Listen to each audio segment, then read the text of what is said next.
Herd behavior. Herd behavior is the behavior of individuals in a group acting collectively without centralized direction. Herd behavior occurs in animals in herds, packs, bird flocks, fish schools and so on, as well as in humans.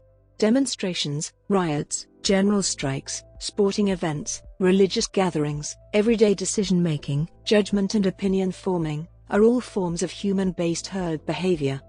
Rafat, Chater and Frith proposed an integrated approach to herding, describing two key issues: the mechanisms of transmission of thoughts or behavior between individuals and the patterns of connections between them. They suggested that bringing together diverse theoretical approaches of herding behavior illuminates the applicability of the concept to many domains, ranging from cognitive neuroscience to economics. In animals, a group of animals fleeing from a predator shows the nature of herd behavior. In 1971, in the oft-cited article Geometry for the Selfish Herd, evolutionary biologist W. D. Hamilton asserted that each individual group member reduces the danger to itself by moving as close as possible to the center of the fleeing group. Thus the herd appears as a unit in moving together, but its function emerges from the uncoordinated behavior of self-serving individuals. Symmetry breaking. Asymmetric aggregation of animals under panic conditions has been observed in many species, including humans, mice, and ants. Theoretical models have demonstrated symmetry breaking similar to observations in empirical studies. For example, when panicked individuals are confined to a room with two equal and equidistant exits, a majority will favor one exit while the minority will favor the other. Possible mechanisms for this behavior include Hamilton's selfish herd theory, neighbor copying, or the byproduct of communication by social animals or runaway positive feedback. Characteristics of escape panic include: in human societies, early research. The philosophers Søren Kierkegaard and Friedrich Nietzsche were among the first to criticize what they referred to as the crowd, Kierkegaard, and herd morality and the herd instinct, Nietzsche, in human society.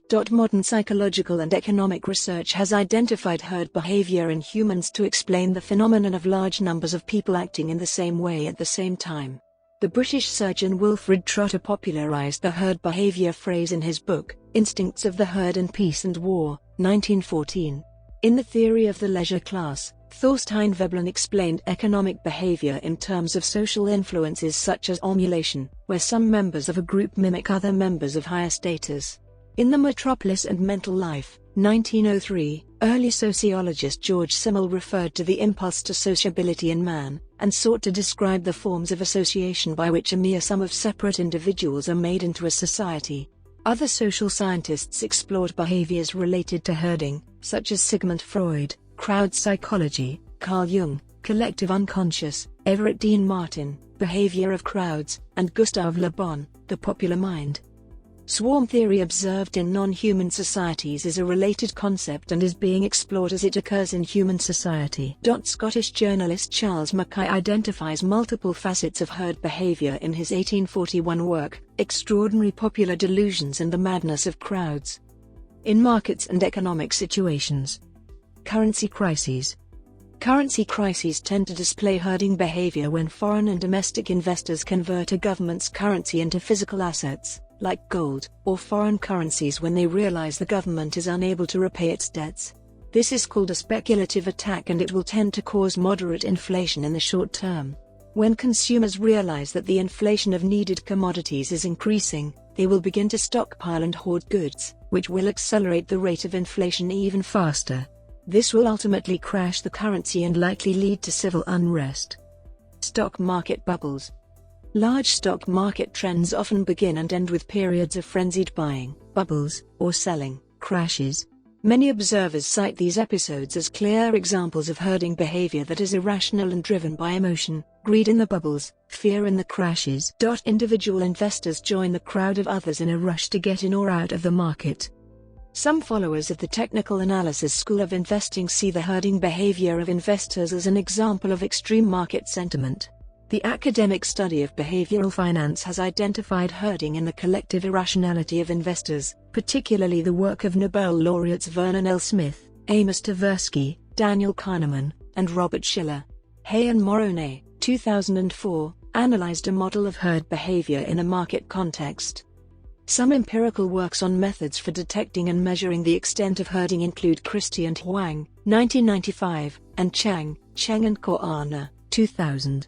These results refer to a market with a well-defined fundamental value.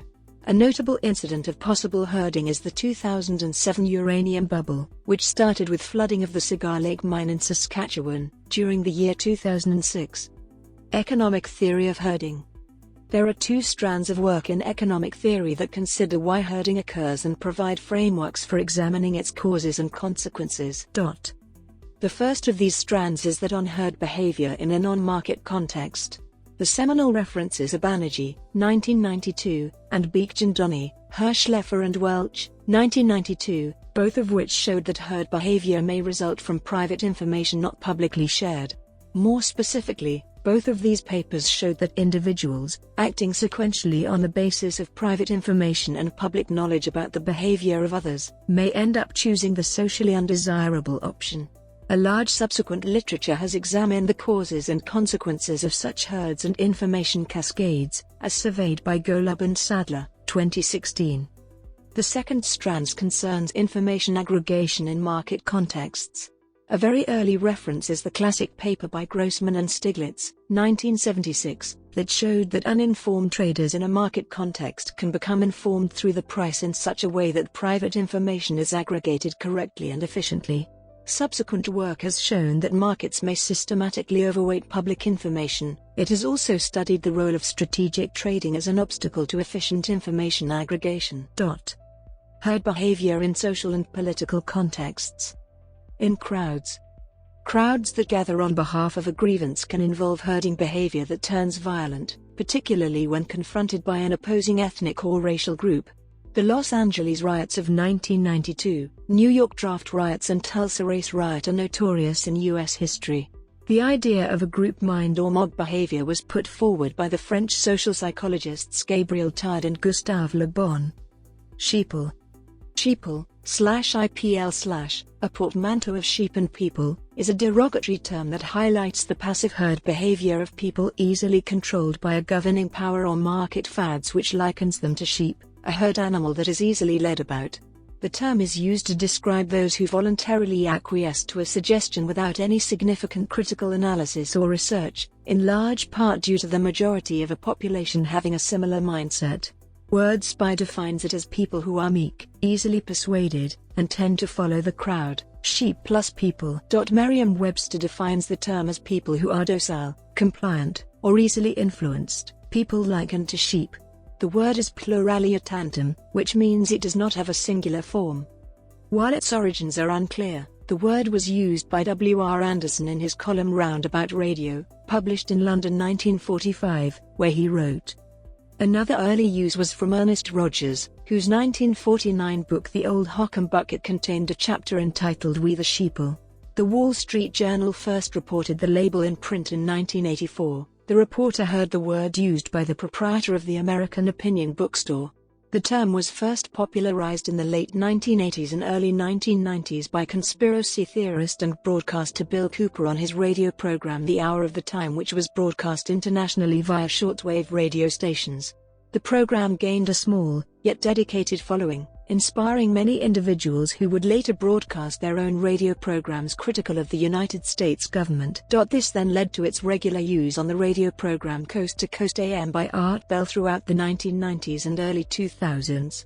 These combined factors significantly increased the popularity of the word and led to its widespread use. The term can also be used for those who seem inordinately tolerant, or welcoming, of widespread policies. In a column entitled A Nation of Sheeple, columnist Walter E. Williams writes, Americans sheepishly accepted all sorts of Transportation Security Administration nonsense. In the name of security, we've allowed fingernail clippers, eyeglass screwdrivers, and toy soldiers to be taken from us prior to boarding a plane. Everyday decision-making. Benign herding behaviors may occur frequently in everyday decisions based on learning from the information of others, as when a person on the street decides which of two restaurants to dine in. Suppose that both look appealing, but both are empty because it is early evening, so at random, this person chooses restaurant A. Soon a couple walks down the same street in search of a place to eat.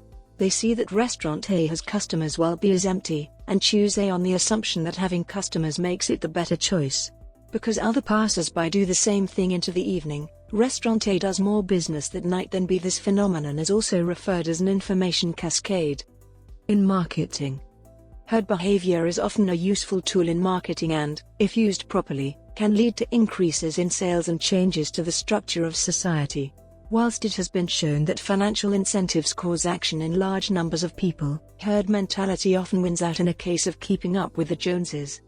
In brand and product success, communications technologies have contributed to the proliferation to consumer choice and the power of crowds. Consumers increasingly have more access to opinions and information from both opinion leaders and formers on platforms that have largely user-generated content, and thus have more tools with which to complete any decision-making process. Popularity is seen as an indication of better quality, and consumers will use the opinions of others posted on these platforms as a powerful compass to guide them towards products and brands that align with their preconceptions and the decisions of others in their peer groups.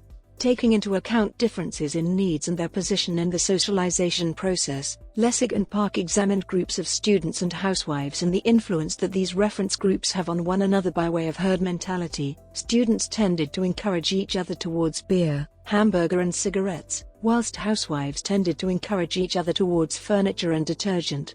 Whilst this particular study was done in 1977, one cannot discount its findings in today's society. A study done by Burke, Lakin, Lee and Zhang in 2014 on the social influence on shopper behavior shows that shoppers are influenced by direct interactions with companions, and as a group size grows, herd behavior becomes more apparent. Discussions that create excitement and interest have greater impact on touch frequency, and purchase likelihood grows with greater involvement caused by a large group. Shoppers in this Midwestern American shopping outlet were monitored and their purchases noted, and it was found up to a point, potential customers preferred to be in stores which had moderate levels of traffic. The other people in the store not only served as company, but also provided an inference point on which potential customers could model their behavior and make purchase decisions, as with any reference group or community. Social media can also be a powerful tool in perpetuating herd behavior. Its immeasurable amount of user-generated content serves as a platform for opinion leaders to take the stage and influence purchase decisions, and recommendations from peers and evidence of positive online experience all serve to help consumers make purchasing decisions. Gunawan and Wong's 2015 study concluded that social influence is essential in framing attitudes towards brands, which in turn leads to purchase intention. Influencers form norms which their peers are found to follow, and targeting extroverted personalities increases chances of purchase even further. This is because the stronger personalities tend to be more engaged on consumer platforms and thus spread word-of-mouth information more efficiently. Many brands have begun to realize the importance of brand ambassadors and influencers, and it is being shown more clearly that herd behavior can be used to drive sales and profits exponentially in favor of any brand through examination of these instances. In social marketing, marketing can easily transcend beyond commercial roots, in that it can be used to encourage action to do with health, environmentalism and general society. Herd mentality often takes a front seat when it comes to social marketing, paving the way for campaigns such as Earth Day, and the variety of anti-smoking and anti-obesity campaigns seen in every country. Within cultures and communities, marketers must aim to influence opinion leaders who in turn influence each other, as it is the herd mentality of any group of people that ensures a social campaign's success. A campaign run by Som La Pera in Spain to combat teenage obesity found that campaigns run in schools are more effective due to influence of teachers and peers, and students' high visibility, and their interaction with one another. Opinion leaders in schools created the logo and branding for the campaign, built content for social media and led in-school presentations to engage audience interaction.